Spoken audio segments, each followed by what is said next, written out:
میرا سوال یہ ہے کہ قرآن پاک میں یہودیوں اور عیسائیوں کے ساتھ ساتھ سابعہ اور مجوس کا بھی ذکر آیا ہے آلموسٹ اہل کتاب کی کیٹیگری میں. میں پوچھنا یہ چاہ رہی تھی کہ کیا ان کو یہ جو اسٹیٹس قرآن پاک میں مینشن کیا گیا ہے یہ ایک متعین ٹائم کے لیے تھا جب کہ رسول صلی اللہ علیہ وسلم ان کی زندگی میں موجود تھے یا بعد تک بھی ہے؟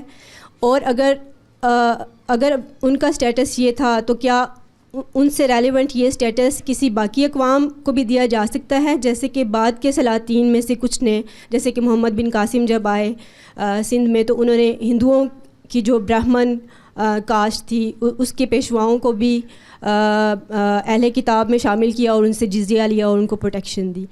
تو کائنڈلی اس میں مجھے اپنا تھاٹ جو ہے وہ بتائیے. دیکھیے، دین میں جو چیزیں بیان کی گئی ہیں ان کے دو پہلو ہوتے ہیں. ایک یہ کہ وہ کس صورت میں بیان کی گئیں، ایک یہ کہ ان کے اندر کیا حقیقت موجود تھی.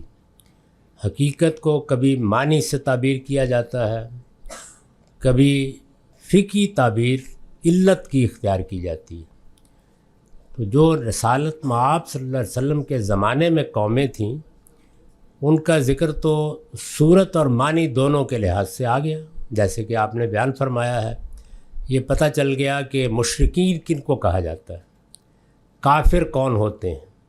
یہ معلوم ہو گیا کہ اہل کتاب کون ہے. اہل کتاب سے ملتے جلتے گروہ جیسے مجوس ہیں، سابعی ہیں، ان کا ذکر بھی ہو گیا.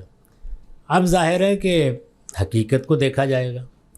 تو شرک مثال کے طور پر عرب کے مشرکین میں اقراری شرک کی صورت میں موجود تھا.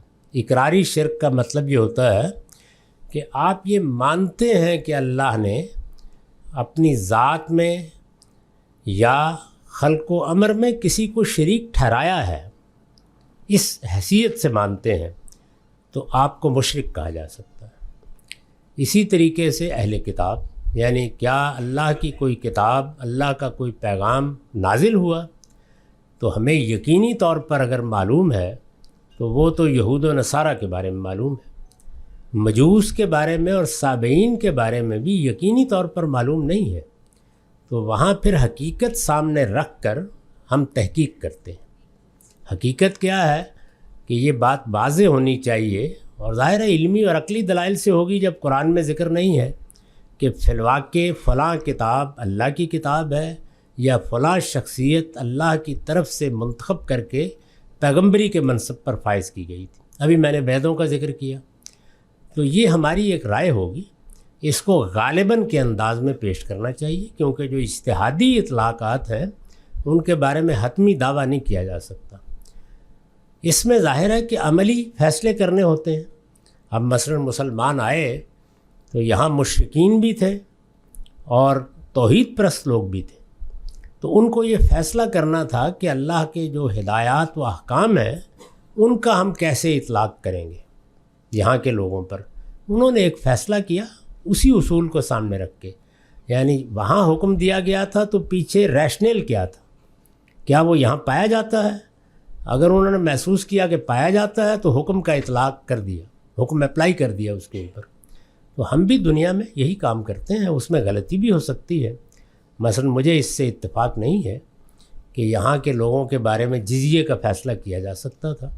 میں نے بہت تفصیل سے لکھا ہے کہ جزیے کا تعلق ان لوگوں سے تھا جو رسالت مآب صلی اللہ علیہ وسلم کے زمانے میں آپ کی دعوت کے مخاطب ہوئے اور انہوں نے آپ کی دعوت کو آپ کی زندگی میں قبول کرنے سے انکار کر دیا.